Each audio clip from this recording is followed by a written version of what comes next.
if I had some good advice to people, guess you're going to interact with systems wherever whether you're in your job, you're interacting with something. And ethics and morals and just decisions you have to make. The life is a daily decision issue, even in terms of what you're going to eat, what you're going to drink, where you're going to go tonight, whether you're going to exercise. Just work on that decision making, that cognitive mechanism. Try to really be focused in that regard.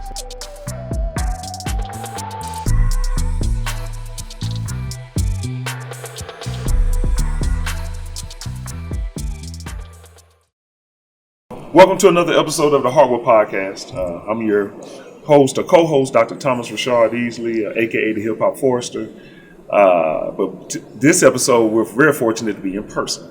Now, of course, we do every episode the same by me acknowledging my brother who's here, but you can't see him right now. But Benny the Lupo is here. Okay, so he's back there. He behind the camera. Yep. Y'all heard him. All right, and so we do not do this alone. You know, we do this together.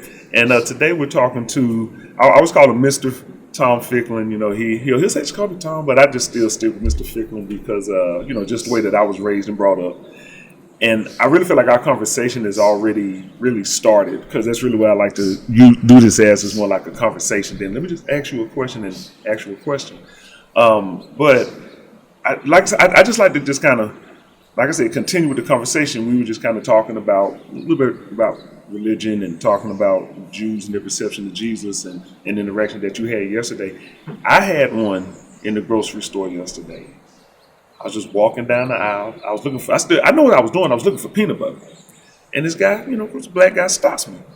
And he was like, and he started talking about Putin and black Jesus. It's something else, so, we won't go deep into that.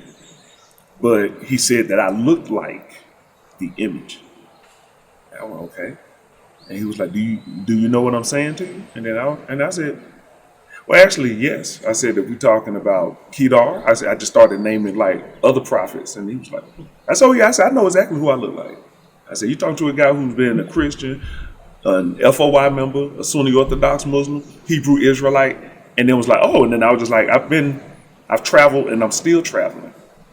And I said, but the key for me is, like you said, like, it's not even thinking about the figure, but more so what did this figure or what did he do? And I said, and if I look like that, my hope is that my actions remind you of that.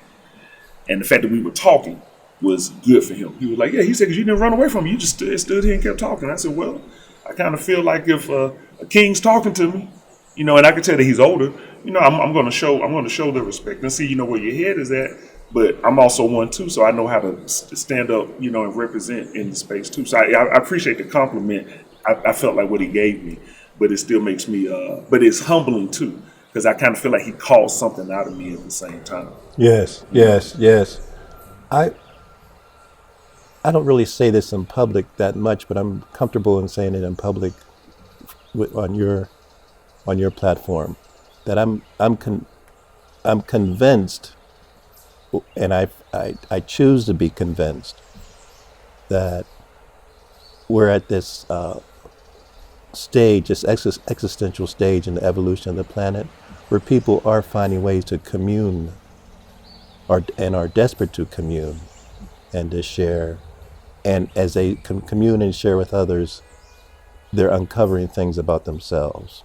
So we know that the rituals have always been part of most of our historical documents about how people worship or pray or even play. I mean, games, or people forget that the games were rituals early That's on. Right. Yes. So the ritual phenomenon, to use that word, has always been in existence. But I'm finding that people today, because of, I would just say generally, just looking at the Oppenheimer film, looking at what's going on in the Middle East, just looking at the Trump phenomenon, looking at Haiti or the Sudan at the moment, or the Congo, or Sri Lanka, or Pakistan, that people see that we're at a precipice. And it's not that from a prophecy standpoint, people are saying that we're at the end times. I mean, this has been suggested for several millennium, yes. But I think people realize we have the capacity to enact that reality very, very quickly.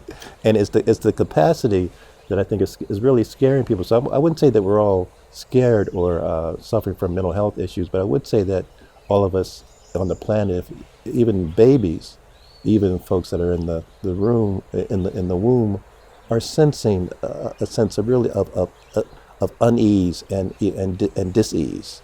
And so the interaction has just been, as we mentioned before, I'm an elected official here in New Haven, do a radio show.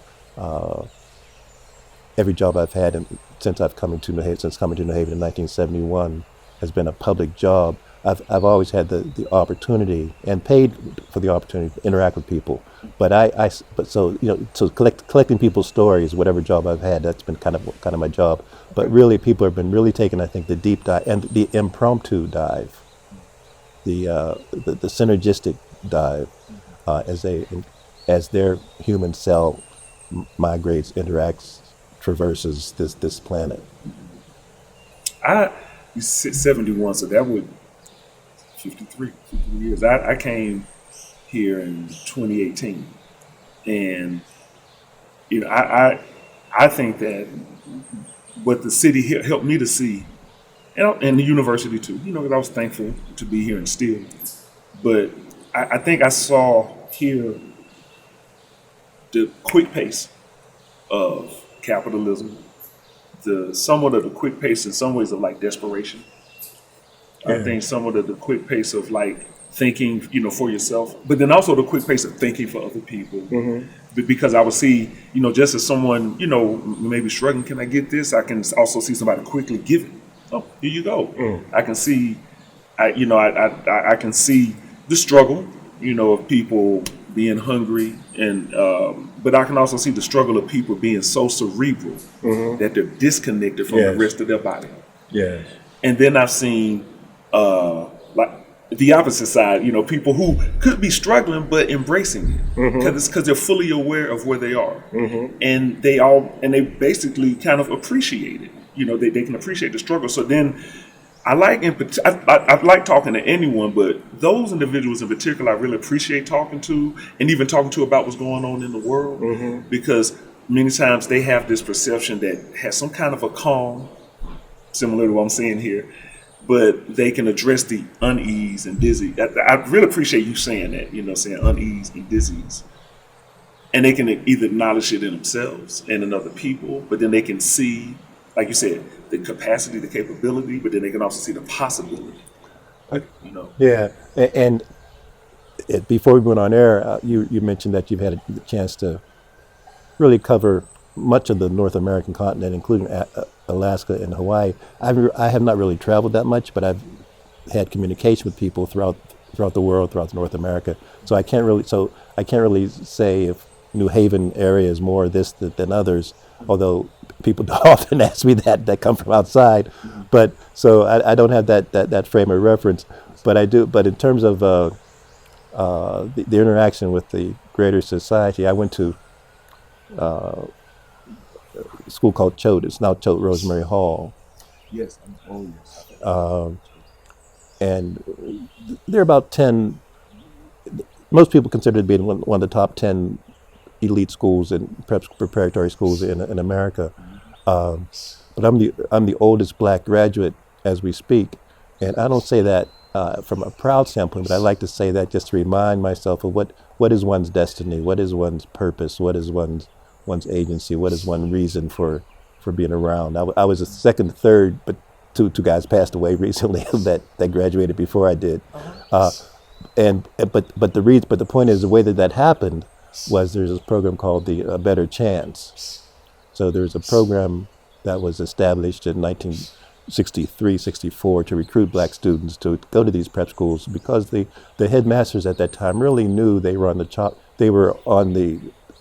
their seclusion and exclusion processes in terms of admission. We had the civil rights movement, blah blah blah blah blah. Some people going down to the South to register to vote. So the headmasters realized, we got to do something here. We got to save our face somehow, or begin to kind of not appear to be on the. So at any rate, this A Better Chance was what the headmasters created this organization called a better chance. Was from an efficient standpoint, so they recruited black students from throughout the United States to go to these various schools. So, so the first class, I was in the first class, and then you applied, you get accepted. You had to go to boot camp up in Dartmouth the summer before you got to your school to see it, and you still had to pass that regimen of math and English. And then you went to the school that you were accepted to. So when you mention systems of organization, systems of politics, systems of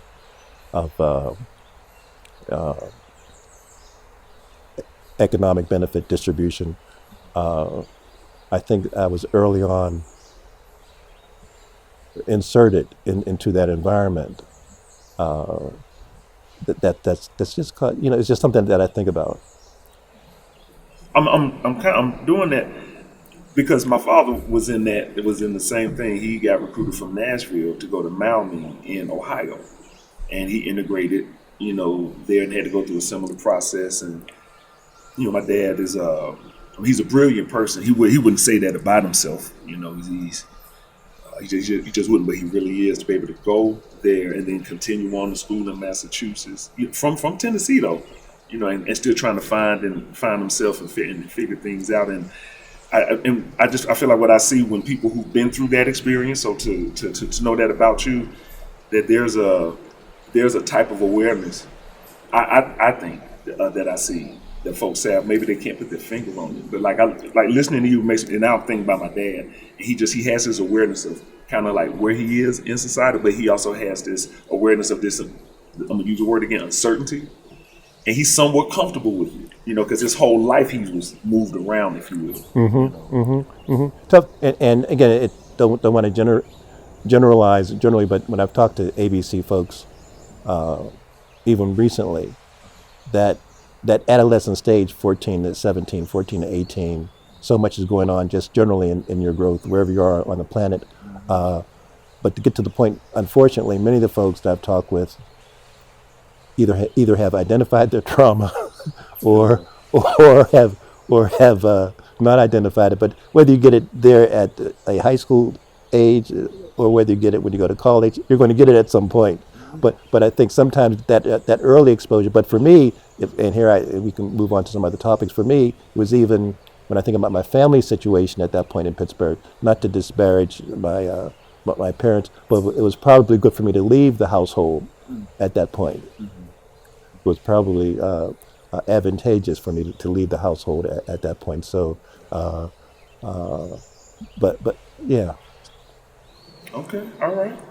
Well, I'd like to talk some about your background, in particular with the Yale Divinity School, and how has any of that maybe guided some of your work and career. But I'll also be honest, a part of the reason why I'm really interested in that is because of because of my background in pursuing or being a seeker.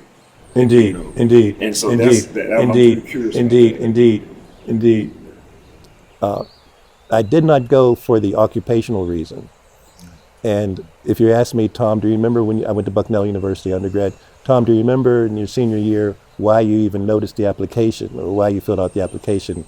I can't really tell you why. I know that there were some friends and family members that were in the ministry and that knew about the Divinity School. I applied it in my senior year. I took the LSAT, the law boards. I took that. I took the Foreign Service exam. And then applied to the Divinity School. I know I applied because I got in and I graduated, but I did. So I majored in political science undergrad. So I raised that to say that clearly, at least from an evidentiary standpoint, to take the law boards and then the Foreign Service exam and then the Divinity School. Those are three maybe different kind of buckets.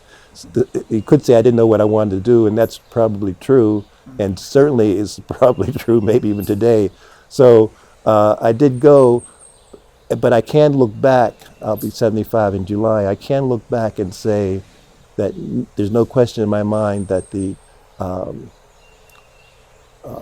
feeding that my interest in reading and in the psychology of religion as an institution, the word has always fascinated me. So I know when I got there, I really appreciated the fact that I could really deal with more the sociology religion and the psychology religion rather than the practice of it. Because your course, because the divinity school is known for that kind of wide expanse of what does it mean for the varieties of the religious experience. Yes, it's Protestant in terms of its inculcation, but nonetheless. So that exploration, so young and working in the mental health center and working in alcoholic clinics. So in lieu of practicing your going into the church for your field-based opportunities, you still had to do something that was people-centered.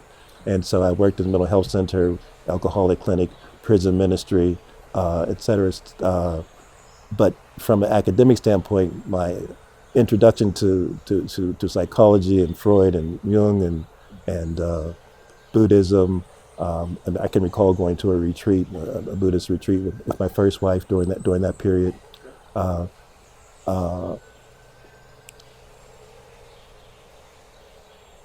Also, what I'm tempted to say is that meeting many men that were at that point it was predominantly men. I mean, ladies were so admitted, black men in particular who had already committed themselves to the ministry. Gave me the exposure to kind of have to follow their career, to be in touch with them for several decades. And I know I'm talking out two sides of my mouth when I say that, but because of the black church being so critical and important and seminal to our existence, knowing kind of the movers and shakers in that world has certainly proved to be an advantage for me. But also I was fully aware then and fully aware now that I didn't have the call that they professed to have. But I still didn't feel that I was outside of communing with them. Yes. Yeah, because before I came here, I had a number of, I served in the church. I was a campus pastor. I had a number of ministers who would give their impression of what they would think about, like, say, a divinity school or schools that explore religion. They always be like, be careful, when you go there, because they're not talking Jesus. But then I would say, well, but am I learning about the world? Am I learning about other people? Am I learning about other belief systems or ideals? And that is something that I can appreciate in particular because these ideals have, for all intents and purposes, always been here. Or I know since my existence they've been here, so I need to learn. I need to be, connected. But I really appreciate when you said that they were already committed to the ministry and having this call. I remember I felt I had a call. I felt like I ran for 9 years. But in my running, I was exploring, like looking, seeking. And then once I accepted the call, for me, what I felt happened is as I went deeper into the religion, I feel like it took me deeper into my humanity. It took me deeper into my spirituality to that point where it kind of brought me back out again to where I felt like I was in high school when I left Christianity and started pursuing Islam and then continuing to learn. And now it's more of a freedom around it. It's not this is bad. I think it's so many things that I could call the divine, if you will. But one thing I won't do is I don't say him. I don't say he. I just see the psychological just torment that's behind that and how it hurts other genders, But I do appreciate being able to say the Almighty, being able to say the divine or the Most High. Well, one of the issues for me, and again, I had mentioned that I'd given this opportunity some thought. Yes. Was what do I believe in, and why is that important? So we're not going to go there, but I do want to say when I was in divinity school, given the sense of freedom that I felt there, I wrote a paper on what were the similarities between Buddha and Jesus. Because some folks will suggest that those stories are similar and that the identities are just a matter of linguistic interpretation, linguistic translation. I also wrote a paper on peyote. So I bring up peyote because, as you know, the Harvard Divinity School is very has established itself on examining plant-based medications, the plant life as being instrumental to our mind awareness expansion. Okay. Yes. So, Yes. several conferences over the last 3 years on psychedelics, on psilocybin, and also anthropological research that these substances back in the day helped our so-called wisdom people to write things. But I digress. So I'm just saying that this path of exploration about what is mind and matter and living and existence, I've been able to always deal with these cerebral things, and if not addicted, it's been a hobby. But I want to kind of share on this on the more secular level reason I'm wearing this hat. So the hat talks about property of Ward 28. So I'm an elected official, alderperson for your audience, in New Haven we call our alders, our council people alders, but I'm a council person here in New Haven. There are 30 of us and 30 wards, and I represent Ward 28. And I've been wearing this hat just to kind of, when you take an oath of office, you do swear that you're going to represent your ward, not that you're going to be owned by your ward, but you want to have a sense of that you're representing, that that you have an allegiance, that you may even be the property of 4,000 other people, in a way, in terms of trying to evoke and be in tune with their desires and aspirations. So I've had the pleasure of assuming a variety of identities that I think still might be for community benefit. Okay, because I wanted to ask how being a long-standing figure in the community, because you were one of the first people that I met when I came here, and people told me that I should meet you. What has it, like, how I described New Haven earlier, and I hope anyone who sees this, I love New Haven, so, but I was just saying, like, as a Southerner, I saw so many things so fast, like so much. Yeah, the class, and many people from outside, the class and caste and black and white, we are a microcosm of the volatility of what America, we're Yaletown. Think of Yale and Harvard and why those places were established. This town is rife and fraught with class and caste and other ramifications wherever you go. Mm-hmm. So 30 yards from here is a poor area. Hillhouse Avenue was considered, as you know, in the 1700s, 1800s, the most beautiful street in America. Yes, full with elms. Describe it, yes.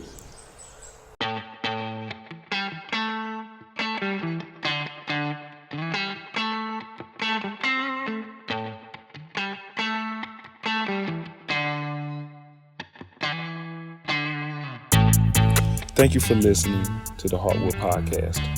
We are able to provide this broadcast to you because of the partnership of Yale School of the Environment and the Easley Branch LLC. If you are interested in any other content, particularly from the Easley Branch, please visit our website at theeasleybranch.com. Thank you.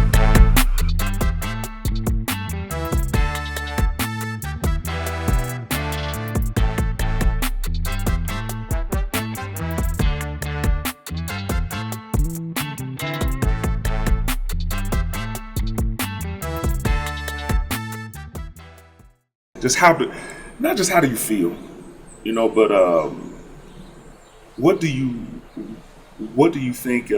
What comes along like with this responsibility? In addition to the oath that you've taken, but what else comes along? Like, what are these unwritten things that also come along with it? What comes? My pause is not a dramatic pause. It's because I'm reasonably well known, people do feel comfortable in sharing with me unresolved city service related issues, government inefficiencies that might be long-standing, 10, 20, 30 years. So we know that in general, worldwide, governments are not rated highly. Certainly in New Haven, it's easy to say that there's been a dominant culture and a few dominant people. White, black and white, they're a part of that dominant wave. So people have brought to my attention issues that they were either uncomfortable with bringing to other people's attention or had given up hope in getting it resolved, regardless of whether it's in Ward 28 or any of the other 29 wards. So when I go out now, I do have to gird my loins, knowing that I'm going to be approached often because people know me, and I've cultivated that open invitation that Tom is a good guy and he's in public service, even jobs I've had before. So it can become it has required an adjustment, an energetic adjustment to going out in public. Thanks for making that adjustment, because I'm adjusting. Okay. I continue to have to adjust and calibrate my days and who I call and where I go, and to program my mind even in terms of how much I want to take in or not. However, even when I try to limit my intake,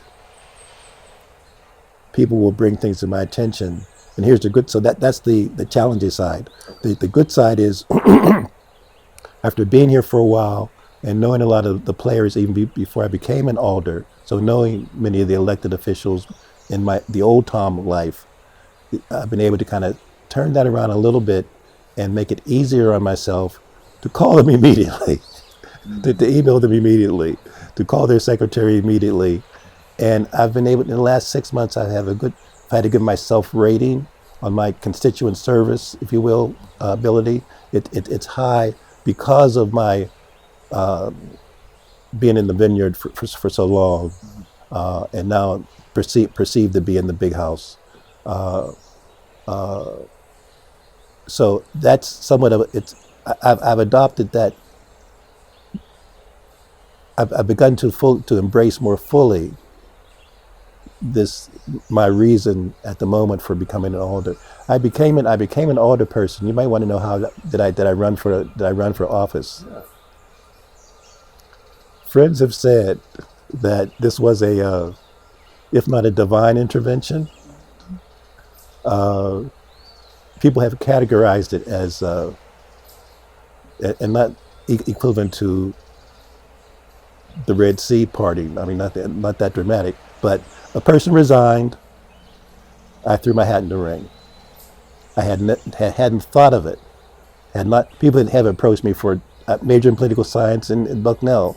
People have approached me over the years. Tom, why don't you run for office? Never appealed. I shouldn't say it never appealed to me. It never resonated. And I use the term resonate because when I read that the person had resigned, and you mentioned the cerebral kind of thing, people certainly can characterize me accurately as cerebral first. So, but when I read that the person had resigned, I didn't have a cognitive thought. I just had an emotional thought. I recognized in myself that I'm not going to say a calling, but I had an emotional thought that I want to do this. When I saw the person hadn't resigned, at any rate, person resigned. I read the article and called our town committee people and told them I was interested and filled out the papers. So, but had never even thought about running. And I've interacted with politicians all my life. Also, no one else filled out papers to run against me. So I didn't have an election. No competition. You were it. I didn't have, and because it was an interim during the term, the mayor just swears you in because no one else. There could have been a write-in, but people missed it. At any rate, so there's no election. I didn't have to say it. I didn't have to make any promises to anybody. All I had to do was show up, be present, fill out the papers, and we've had an election since where I was elected, but again, no one else ran. So even if I only got one vote, only one vote was needed for me to become reelected. So you formed your media group in 2008. The media group in 2008, and prior to that, for 10 years, I was editor of our local black paper. So from 1990 to 2000, every article that got it, we published initially just once a month, then twice a month. Every article I had my fingerprints on, and most of the pictures and many of the ads. So for 10 years, one of our communication vehicles in the city, the inner city was the name. So people knew me. So again, when I mentioned I've had this license to get into people's business, I've had licenses to do that. I worked for something called Empower New Haven, which was, you may remember years ago, not that long ago, but during the Clinton administration, empowerment zones were across the nation. They sure were. And so New Haven had an empowerment zone. So we spent over 7 years more than $25 million investing in the area. And I was a communications person for the empowerment zone here in New Haven.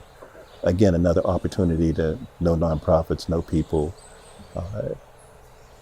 And we talked, our agenda, money was invested in housing and businesses and healthcare, et cetera. Mm-hmm. Okay. Now, then, so you created the paper, maintained and established it. Well, John Thomas was the owner, and then I was the second person on board. I was the CEO. Okay. But then you also have your media group. Yes. You have your show. Yes. You're an older person. Right. Out of all of this that you do, and there's still a whole lot more, what kind of, the way that Isaac put it was cherished wisdom. What kind of cherished wisdom have you accumulated, over the years of running the Fickler Media Group? I saw that question. Yeah. I saw that question. I appreciated that question. Mm-hmm. My belief, got to bear with me here. My belief system is I don't profess that anybody else needs to believe what I believe, but I'm not sure people listen. When I think of all the Sunday, today's Friday. Sunday, there'll be several million words spoken, and several million people will listen to those words. Whether will their behavior change that afternoon or that next day? I'm suggesting to you that I think we have a surplus of looking elsewhere for guidance, and not looking in for guidance. I think we have an avalanche. It's that some of the biblical stories I like. So we're in Tower of Babel part 50,000 in my mind. Okay, all right. What I have found to be helpful for me in my journey may not have any relevance to your journey at all. So I hesitate it strikes me as just an ego fulfillment for me to answer that question. Okay.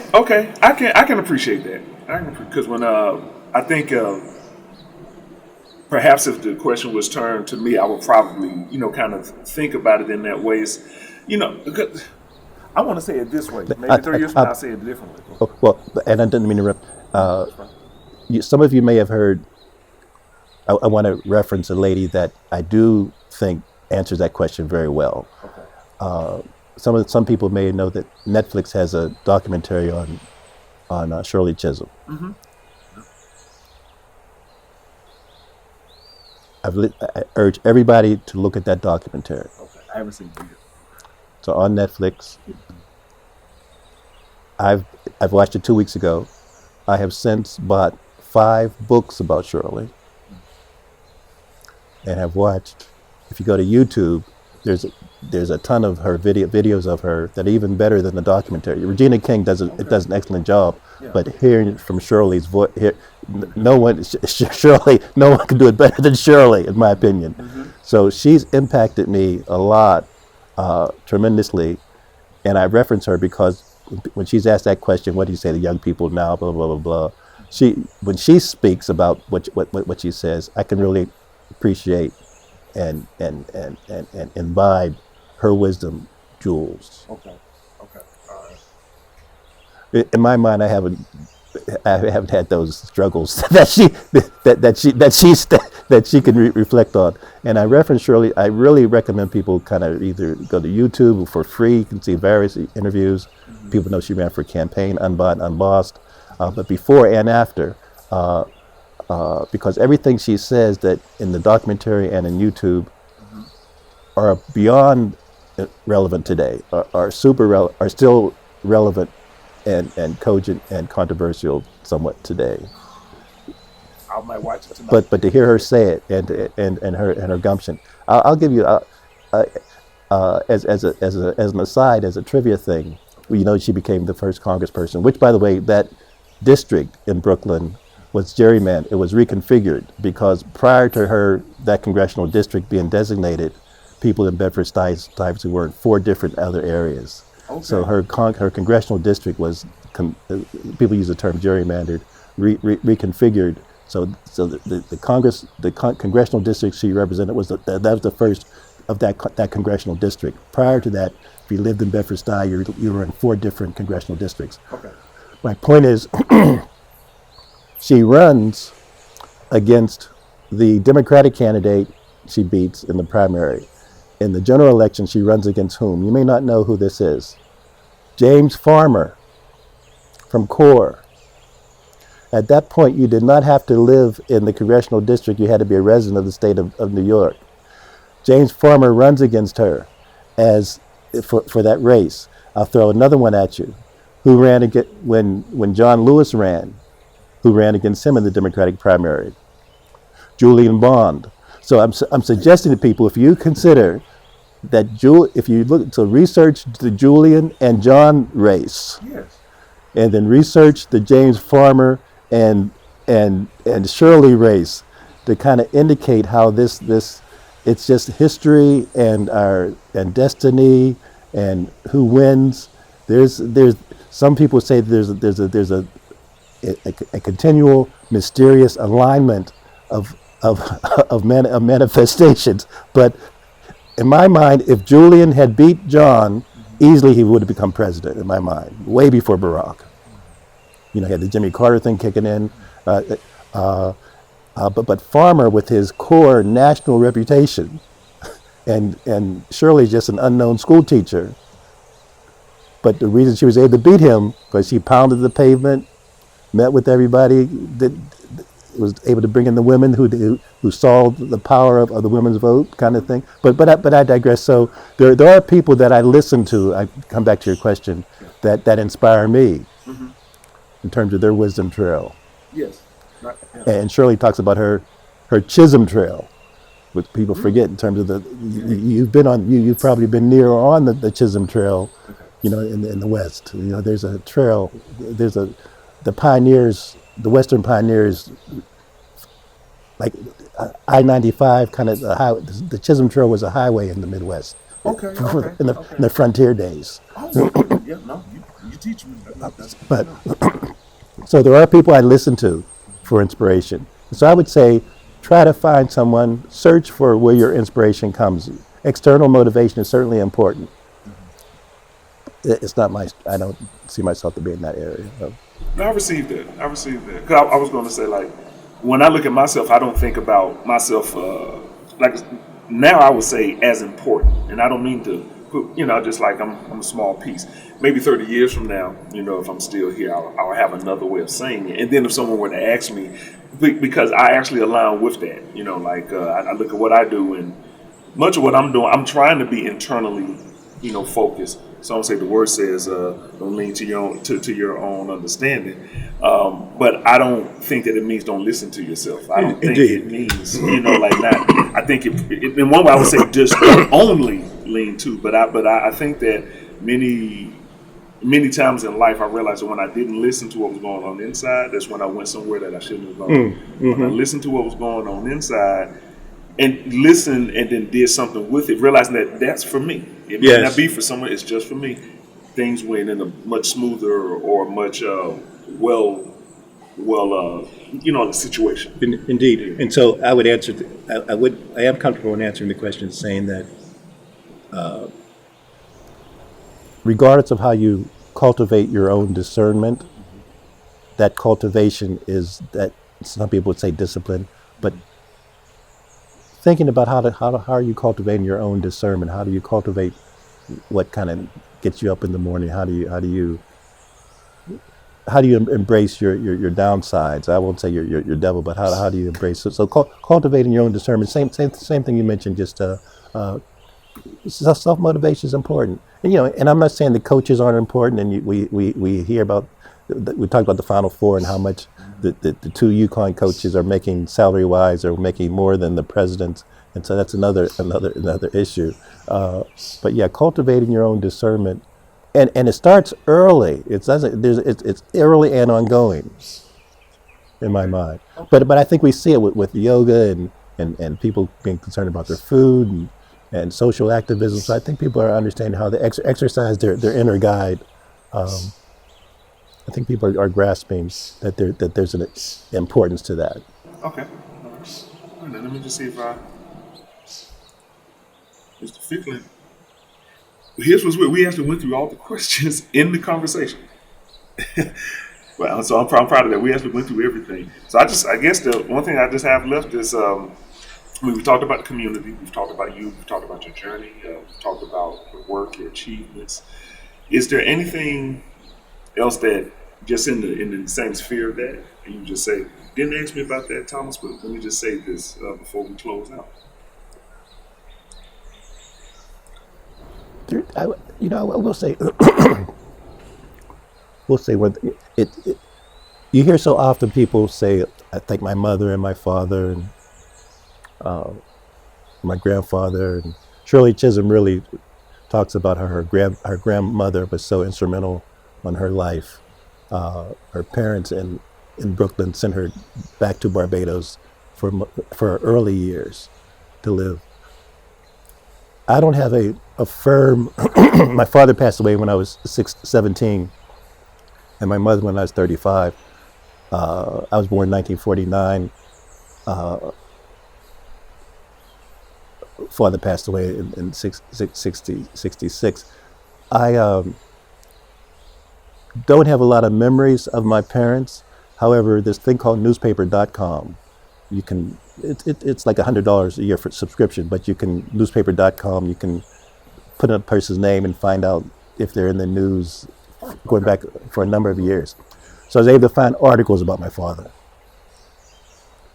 And when he was 28, he ran for constable in Pittsburgh.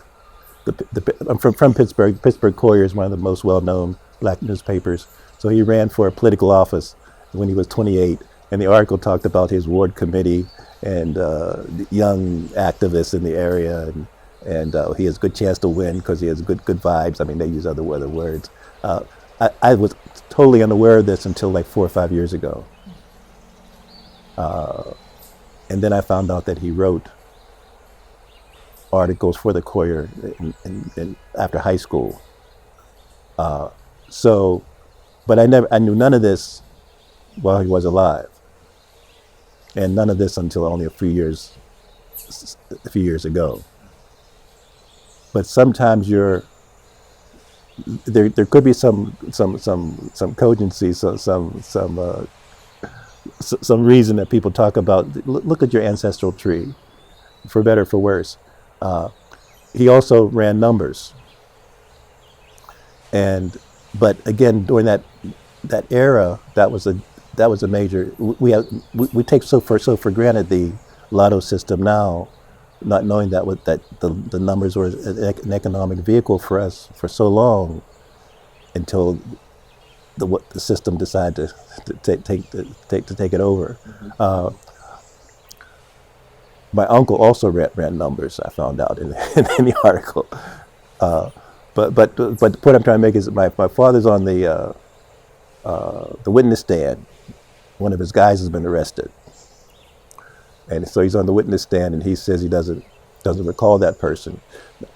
I don't say that to diminish my respect for my father, but I do say that interacting with, if I had some give advice to people, guess you're going to interact with systems wherever whether you're in your job, you're interacting with something, and ethics and morals and just decisions you have to make. Life is a daily decision issue, even in terms of what you're going to eat, what you're going to drink, where you're going to go tonight, whether you're going to exercise. Just work on that decision making, that cognitive mechanism. But try to really be focused in that regard. So, and then just lastly, in terms of ABC, going to a prep school, I never knew these schools existed, but my mother did, and she knew the high school counselor that the ABC program was reaching out to refer students. So when you hear about homage or recognizing or lifting up your ancestors, for better or for worse, there have been people before you that might have kind of helped you, and you may not even recognize it. Take that, receive that, and hold that. Thank you, Mr. 50. And I hope everyone take that wisdom. Okay, and I'm going to say it like this: that we're not alone. You know, that it took millions or thousands of people to get me here. So that means that I'm actually not here by myself. And fortunately, I'm also not here by myself. I'm talking to a great individual, being watched by another one. And we thank you for tuning in, watching, or listening. And Mr. Fickner, thank you for your time. Yeah. It really has been a joy to sit and talk with you and to learn from you and to also learn about you. My pleasure. Until the next episode, Hardwood Podcast, Easley, Bennett, we're out. We're done. And Isaac, yes, he's just not here. Please keep that in there. All right. Peace. Awesome. Wow. Yeah. All right. That for me, that was an experience. I'm gonna tell you why. Both y'all started kind of facing the camera, and then it's slowly facing each other. Yeah. Then I was like, okay, man, we doing this.